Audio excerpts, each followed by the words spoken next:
Muchas gracias, Yasmín. Muchas gracias a todos. Quisiera comenzar agradeciendo al Centro Cultural de Macao, Cultural y Científico de Macao, la invitación, y agradecer también a Casa Asia la invitación, la financiación para participar en este encuentro. Y gracias a todos vosotros. Bien, me han dicho que sea breve y voy a ser breve. Vengo a presentar la guía de estudios asiáticos, que hemos llamado Los estudios asiáticos en España, análisis, evolución y perspectivas. Como voy a ser breve y debo ser breve, vamos a hablar solo de tres cuestiones muy rápidas. ¿Por qué? ¿Qué? ¿Y para qué? ¿Por qué había que hacer esta guía? ¿Qué es lo que se ha hecho? ¿Y para qué se ha hecho? Como ya Yasmín ha dicho, ha sido un trabajo muy laborioso que hemos llevado a cabo en el equipo de investigación de Relaciones España-China de la Universidad Rey Juan Carlos, y en ocasiones hemos estado los en La Mancha.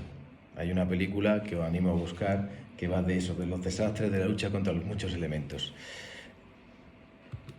¿Por qué había que hacerla? Pues había que hacerla, como ha dicho Yasmín, porque la profesora Fisac de la Universidad Autónoma de Madrid hizo un libro blanco en el año 2002 que en realidad planteaba la necesidad de que España tuviera unos estudios asiáticos normalizados y estándares con el mundo europeo y occidental.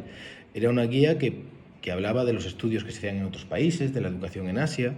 No hacía una revisión de lo que había en España, porque básicamente no había casi nada.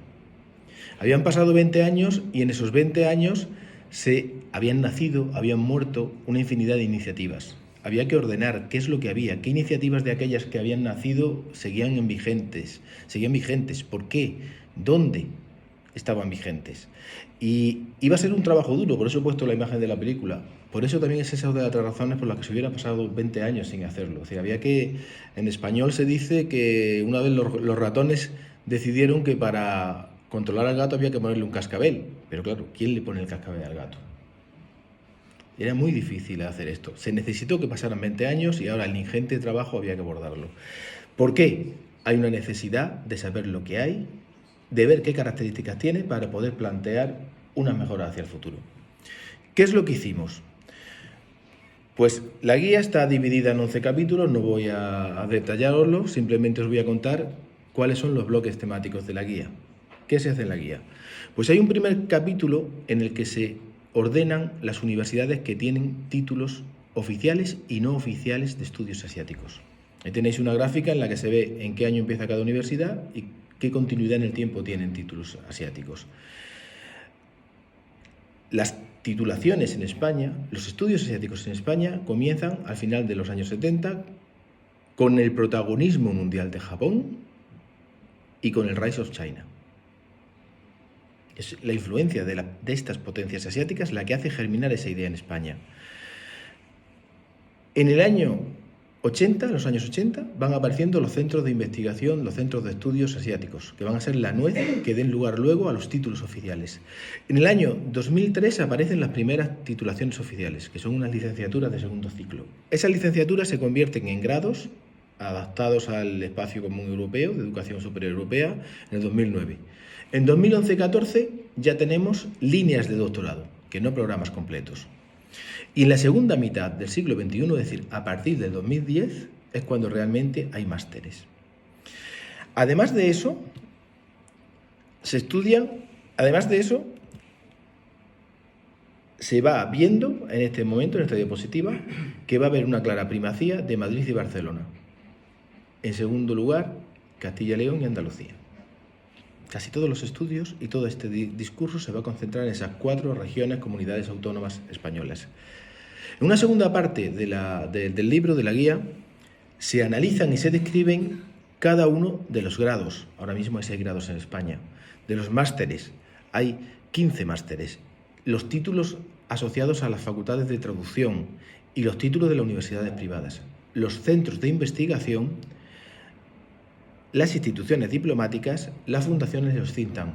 Hemos tratado de ver no solo los títulos oficiales, no solo los títulos de educación y de docencia en las universidades, sino ampliar el marco a ver qué otras instituciones, ya sean extranjeras, sobre todo de las potencias asiáticas, o oficiales del Estado español o iniciativas privadas, trabajan en este tema. ¿Qué hemos hecho? Hemos tratado de analizar esa información. ¿Cómo? Para hacer ese mapa tuvimos que acudir a unas fuentes oficiales, el RUC, el Registro Unificado de Centros y Titulaciones, y el SIU, el Sistema Interuniversitario de... no recuerdo exactamente lo que significa SIU, interuniversitario, ahí es donde se recogen los alumnos que tiene la universidad. Eso nos ha dado un mapeo muy bueno de todo lo oficial. Lo que no es oficial es más difícil, porque una de las características de los estudios asiáticos en España es el minifundio. Es muy difícil seguir en la pista. Con eso hemos hecho todo tipo de cálculos, hemos intentado cuantificar los estudios asiáticos en España. Vemos que desde el año 2011 hay al menos siempre 10 titulaciones en vigor, vemos que la matrícula y los egresados progresan adecuadamente en un crecimiento constante, vemos que, es una cosa muy significativa que no esperábamos, hay una hegemonía femenina, tanto en grados como en másteres, y vemos que mientras en grado priman los españoles, en másteres han empezado a primar los estudiantes asiáticos, por encima de los españoles. Vemos que se estudia sobre todo China y vemos que la concentración de las investigaciones sobre Asia se produce en las comunidades autónomas que tienen títulos oficiales, con primacías en las que tienen grados. Realmente Madrid, Cataluña, Barcelona, Andalucía y Castilla y León, y luego el resto. La titulación oficial es fundamental para que se genere una red de investigación que dé sus frutos en publicaciones, tesis e investigaciones. ¿Y para qué hemos hecho todo este trabajo? Que lo que hemos estado en él, y Yasmín, como parte de Casa Asia, también ha sido parte de él, nos quejamos mucho y ponemos mucho énfasis, resaltamos lo del trabajo que ha sido. Pues para intentar entender cómo se puede mejorar nuestro sistema de estudios asiáticos. Al final, después de estas 300 y pico páginas, hay 2, 3 quizás, según el tamaño de la letra, en el que hay 12 ideas. Lo he puesto en castellano y en portugués. Como veis, la diferencia es mínima entre las dos lenguas. ¿Qué es lo que hemos visto que hay que revisar para el futuro? Pues hay que revisar sobre todo, y no voy a leer los 12 puntos, los tenéis ahí, seguramente esto se estará grabando, o podéis hacer una foto si queréis. Hay que luchar, hay que revisar y estudiar por qué los estudios asiáticos en España se están concentrando en esas ciudades tan determinadas, que básicamente son las ciudades de vanguardia económica y social del país y las ciudades con universidades antiguas y de mucho peso dentro de esa sociedad urbana de esas ciudades.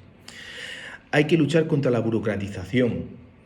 Es muy difícil sacar adelante un título oficial, pero al mismo tiempo hay que luchar contra los personalismos. Pero esto es porque todos los estudios asiáticos en España, casi todos, surgen a iniciativas personales. Pero por culpa de la burocratización es precisamente ese protagonismo de la persona que pone en marcha el título el que es capaz de romper el nudo gordiano de la burocracia o no. Hay que conseguir insertar en los estudios asiáticos a las nuevas comunidades de asiáticos descendientes que hay en nuestro país, y hay que conseguir que los títulos sean prácticos, que sean útiles a la sociedad, que sean útiles a la empresa, que sean útiles a los gobernantes, eso a través de los think tanks. Y por último hay que conseguir, y este es un buen ejemplo, ya termino, un ejemplo muy bueno de qué es lo que hay que hacer. Hay que conseguir una inserción real, igualitaria y de de reciprocidad en nivel de igualdad en 2 ámbitos. El ámbito latinoamericano, iberoamericano, incluyendo a Portugal y Brasil, en un primer paso, en un primer step, en el mundo hispánico, pero luego también con Portugal y Brasil. Y hay que conseguir esa misma cosa en Europa. Aquí ahora mismo podemos hablar de la faceta europea, que las universidades españolas y las portuguesas, las instituciones que estudian los estudios asiáticos en España y Portugal dentro de la Unión Europea puedan generar sinergias, y esas sinergias se extiendan a otras universidades europeas, es decir, insertarnos como iguales sin esperar tener un protagonismo especial en Latinoamérica y sin aceptar un protagonismo disminuido en Europa, como iguales en estos 2 ámbitos que nos son naturales, tanto los españoles como los portugueses. Muchas gracias. Obrigado.